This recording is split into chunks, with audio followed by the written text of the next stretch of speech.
Tonight, Canada dodges a massive blow, but the gloves are staying on.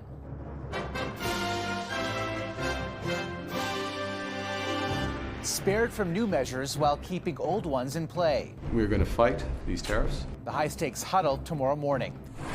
America versus the world. They do it to us, and we do it to them. Donald Trump goes global with his economic war. What we are learning about why Elon Musk could soon be leaving the White House. They want an unrestricted access to the internet. Plus, unlocking the complex balance of keeping inmates connected. Nope, very restricted. And remembering the perfect wingman to movie fans. You're everyone's problem. I don't like you because you're dangerous. The soaring life and career of Val Kilmer. I'm your huckleberry.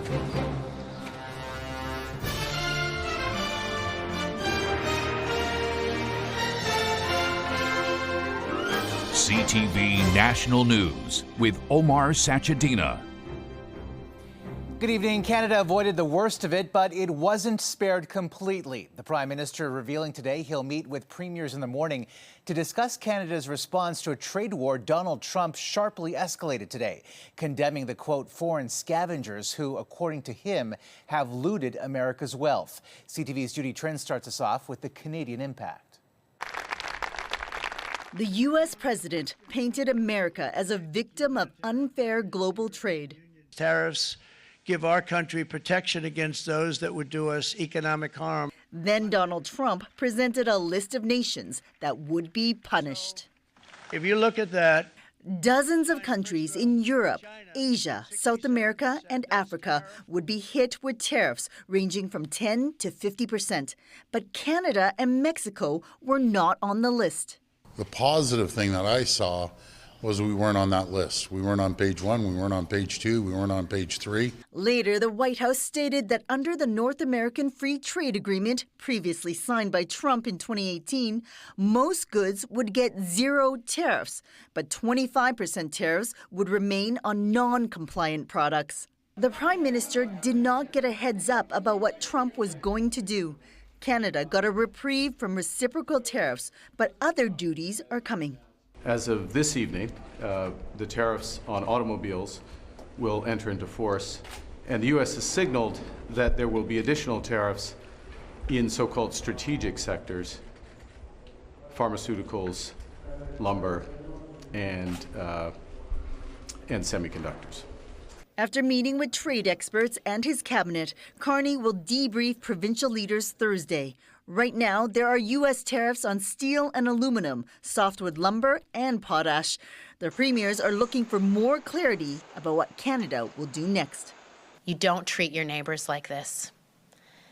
We know that these tariffs, these unnecessary taxes, end badly for both of our countries. The Prime Minister says the government will retaliate with targeted measures to inflict maximum impact on the U.S. while minimizing harm to Canadian industries. Omar. All right, Judy Trinh in Ottawa tonight. Judy, thank you. Reaction was swift in Washington after Donald Trump's decision to impose the widest set of tariffs in generations. CTV's Washington Bureau Chief Joy Malbin on the global impact. In a made-for-TV moment, the president, flanked by U.S. flags, intensified his trade war, rolling out his latest round of sweeping reciprocal tariffs, calling it Liberation Day. Our country has been looted, pillaged, raped, and plundered by nations near and far, both friend and foe alike. But it is not going to happen anymore. It's not going to happen. Declaring a national emergency, imposing a 10% minimum tariff on all foreign imports. And some 60 nations face additional penalties. For instance, China faces a jaw-dropping 34%, South Korea 25%, and the European Union 20%. You know, you think of the European Union, very friendly. They rip us off. It's so sad to see. Still, Trump says he's being kind. We will charge them approximately half of what they are and have been charging us. The president says the tariffs will bring in $6 trillion, but acknowledges it's everyday Americans who will feel short-term pain. Prices are expected to rise on everything from electronics, food, clothes, and cars. Surrounded by steel workers and auto workers, Trump believes his tariffs will bring back jobs and manufacturing to America. Economists say that could take years if it happens at all. This is not Liberation Day, it's Recession Day in the United States of America. That's what the Trump tariffs are going to do. Crash the economy. Democrats are furious, along with a handful of Republicans breaking rank to block Trump's emergency declaration over fentanyl that he used to justify slapping Canada with tariffs. This is not about fentanyl. It's about tariffs. It's about a national sales tax on American families. And tonight, the Senate voted 51-48 in favor of rejecting Trump's Canada tariffs, a symbolic rebuke to the president and his trade policies. Omar? All right, Joy, thank you. And for more on the impact, let's get to BNN Bloomberg's Amanda Lang. So, Amanda, a partial win for Canada, at least for now. But as we mentioned, those auto tariffs still kick in at midnight, and the steel and aluminum tariffs remain. So still a lot of uncertainty. And a lot of damage being done, Omar, to our economy. Auto parts tariffs still looming out there sometime before May 3rd. And we shouldn't be celebrating that it isn't worse than we thought. This is still very damaging, and we'll have to have some kind of response for those sectors and the many, many jobs that rely on them if tariffs unfold as we now expect them to. When you take a step back, Amanda, Trump's escalation today, a remarkable reshaping of the global economic order. If American consumers have to start paying more for virtually every single good coming into the U.S., assuming that tax gets passed on to customers, how much economic sense does his tariff plan make, and what's the market reaction been? The market reaction is already negative insofar as we can see the overnight markets in the U.S. Watch Asia, watch Europe. It will be negative, Omar, but it's early. It's too soon to say because, of course, this could be a negotiating tactic country by country. It's cumbersome to implement all of this, but that inflationary effects will take place is almost inevitable. We're already seeing it. And recession odds go up every day, both in the U.S. and in Canada, as we see this kind of activity go on. All right, Amanda, thank you. And late tonight, the union representing workers at Stellantis in Windsor said the plant will be shut down for 2 weeks starting Monday, citing Trump's tariffs. CTV's Heather Wright spoke to other auto workers in Oshawa. Since 1907, cars have been made here in Oshawa, Ontario. 3,500 workers still clock in at the General Motors assembly plant, though they worry about the future. But right now, we're just trying to get by each day. That's it. Today, U.S. President Donald Trump announced 25% auto tariffs will go into effect at 12:01 a.m. A massive hit to Canada's auto industry, which employs more than 120,000 people, with an estimated 460,000 jobs in related industries. You could feel that there's a lot of stress going on inside the facility. A lot of people are very uncertain with the way things are and don't know if they're going to have a job, like, literally tomorrow. Products that are compliant with Canada's free trade agreement with the United States, CUSMA, are for now exempt, which will make these auto tariffs slightly less punishing on Canada than on other countries. But there is concern that Donald Trump will move forward with tariffs on automotive parts in the next few weeks. For Dan Carter, the mayor of Oshawa, he's hopeful this uncertainty will lead to a better Canada. Structurally, what do we have to do as a nation to be more competitive inside our own country? And what do we have to do outside of our country? Trump has said his goal is to move auto manufacturing to the United States, but even conservative estimates say that will take years and cost billions of dollars. In the meantime, experts say tariffs will increase the price of a North American-made car on both sides of the border. Heather Wright, CTV News, Oshawa, Ontario. I'm Geneviève Beauchemin in Saguenay, in the heart of North America's aluminum production. In this region of Quebec built from smelters and refineries, news the town's plant would not face new layers of levies now didn't erase workers' concerns for Trump's tariffs already in the books. What's going to happen tomorrow and next month, we'll see. What's it like to live with that uncertainty for people who work in the industry? It's kind of a bad feeling because it all depends of one man and the way he see things. So far, the big manufacturers are still in full production. But the sector has lost jobs since the U.S. imposed a 25% tariff on steel and aluminum on March 12th. Small and medium-sized companies that reshape raw product into doors and poles have lost contracts. C'est vraiment des maisons qui datent de la guerre. Arvida is known as the city built in 135 days. Nearly a century ago, 270 homes were quickly built around the plant now owned by Rio Tinto. These have housed generation after generation of workers. Marcel Tremblay worked at the smelter for decades, as did his father and his grandfather before him. Tremblay says the industry has survived other hits like the Great Depression, but he worries now for his grandchildren and the future of this region. And now many here are trying to determine just how long they can withstand the 25% tariffs that are still in place. Geneviève Beauchemin, CTV News, Saguenay, Quebec. I'm Sarah Plowman in New Brunswick, where at the start of the day, woodlot owners worry tariffs would squeeze some out of business.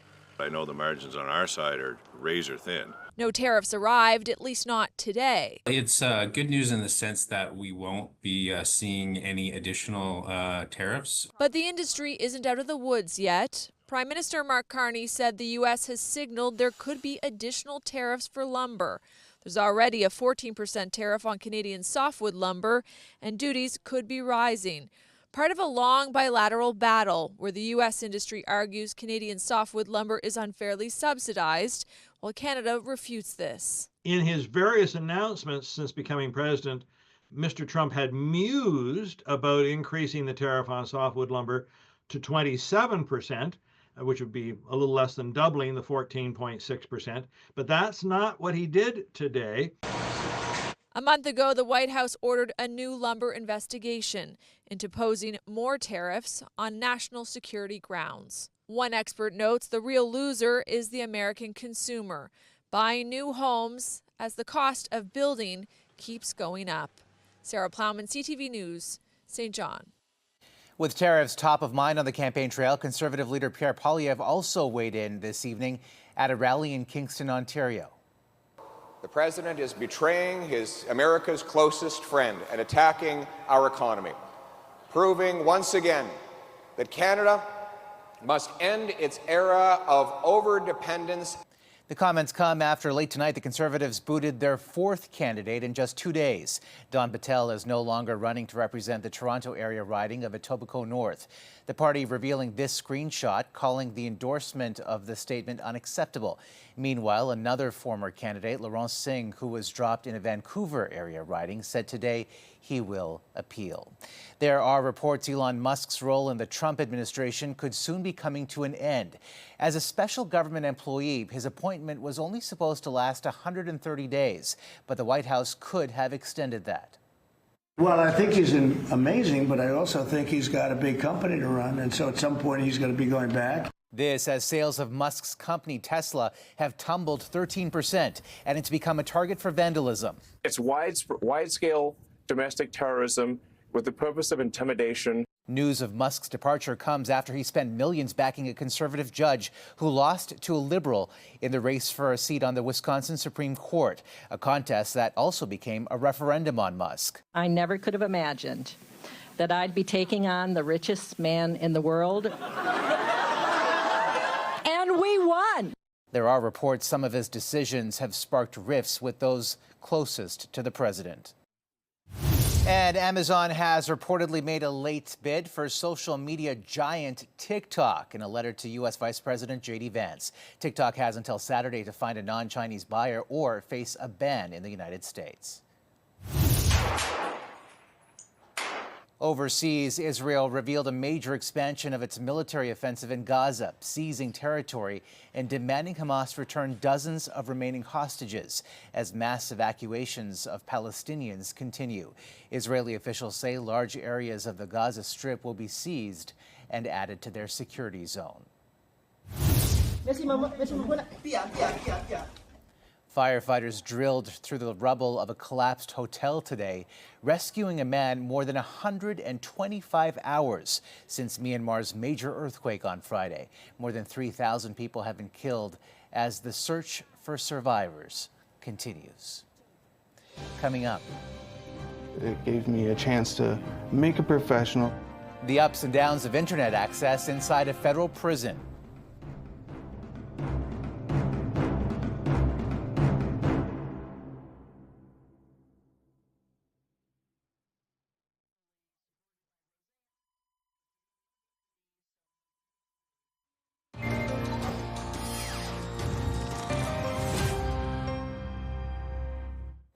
Canada's federal prisons are connecting inmates to the internet for the first time. W5's John Woodward got access inside a correctional facility in Ontario for an exclusive look at the risks and rewards. Barbed wire surrounds Bath Institution, a federal medium security prison on the shores of Lake Ontario. It has been home to notorious criminals. It's an unforgiving place. But on the inside, prisoners can see this. A lush landscape, a river with companions along the water. It's not real, it's virtual reality, and it's one part of a technological revolution in Canadian prisons that could change how prisoners learn, and the system hopes could cut down on serious crime. W5 was invited inside of Bath Institution to see how this transformation is happening and why. It gave me a chance to make a professional. Inmate Daniel using second-hand computers to complete a high school assignment on a newly accessible online platform. He hopes it will help him get a job when he's released after serving time for sexual assault. I don't want to reoffend. I don't want that. The world doesn't want that. But he faces challenges, among them an uphill battle against the statistics, says project advisor Marcy Beitner. So about 75% of offenders don't have a high school diploma when they enter the institution, and that's why it's CSC's priority to upgrade their education. We're currently looking at a digital strategy for all of CSC. A strategy, says Corrections Chief Information Officer Stéphane Blanchard, that puts online courses into Canadian prisons for the first time, but also keeps things highly monitored. And we work with the institutions to make sure everything is secure, up to standard. Internet behind bars can be a problem. For example, in Ontario jails, one convicted romance scammer, John Mulder, appeared to set up an online dating account from behind bars. You was in rehab bench pressing. Toronto rapper Top 5 shot an entire music video while thanking the guards who smuggled the cell phone in for him, he said, for $10,000. All of that accomplished through smuggled cell phones like this one. Across the country, including all prison systems, the number of contraband phones seized adds up to about 4,800 a year, or a rate of 13 a day, giving an extraordinary number of prisoners access to the internet with no monitoring at all. Why do people want cell phones so much? They want an unrestricted access to the internet and unrestricted access to their family. So if they want to stay on the phone all day with their family, then they gotta purchase a phone on the black market, essentially. Corrections is realizing that security only goes so far, says Blanchard. Another way to cut down on smuggling is to tackle the demand. If we were to provide email for some offenders in the future, maybe they would not resort to other type of access to have these emails sent out. Right now, the computers just have access to high school courses. So you can't Google anything, can't send an email? No. Can't go on Facebook? Nope. Very restricted. The coursework, something to put on a resume. Daniel graduated grade 12. 2 months later, I was walking across the stage for graduation as valedictorian. And if you had told me I'd have been valedictorian 10 years ago, I would have laughed at you. With that diploma, Daniel hopes he can avoid coming back to Bath Institution. In part 2 tomorrow, John looks at virtual reality inside prisons and what it could mean for job training. Still ahead, how this Canadian city is proving it's nearly tariff-proof from Trump.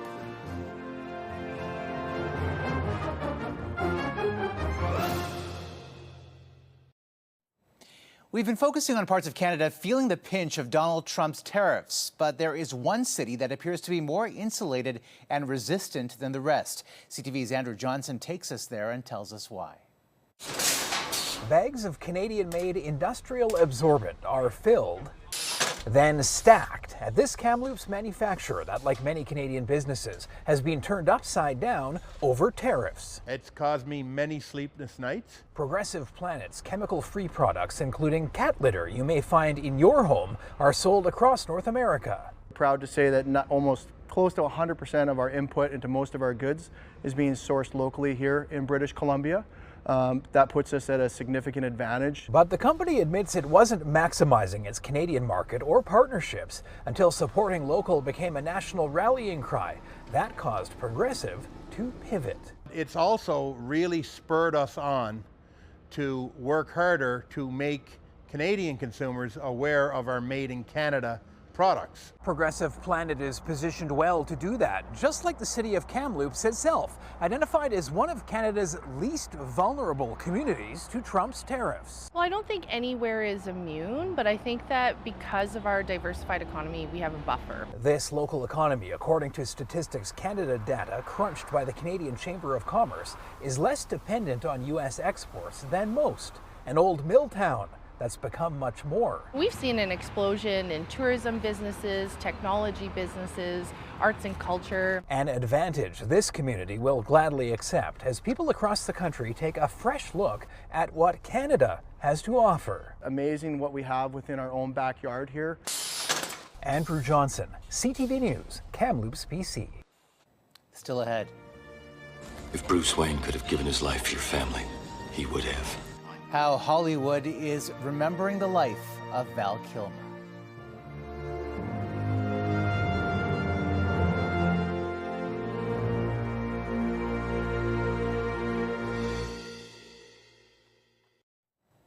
Tributes are pouring in tonight for actor Val Kilmer. The man behind some of Hollywood's most iconic characters died just hours before he was supposed to walk the red carpet at the Beverly Hills Film Festival yesterday.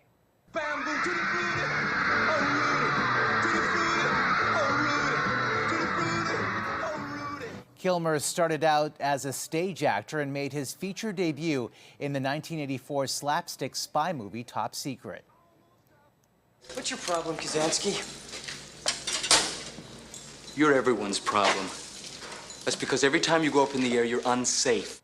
But he found fame after appearing in the original Top Gun as the cool pilot Tom "Iceman" Kazansky, the rival turned wingman to Maverick, played by Tom Cruise.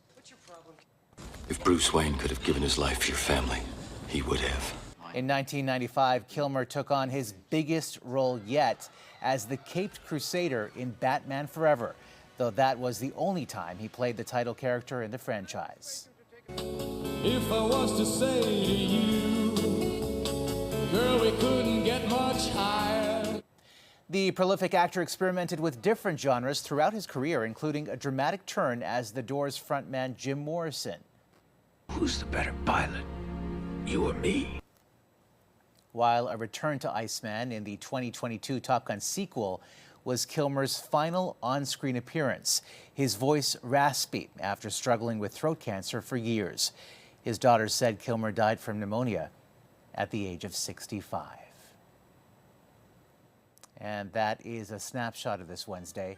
For all of us at CTV National News, thank you for watching. Good night and see you tomorrow.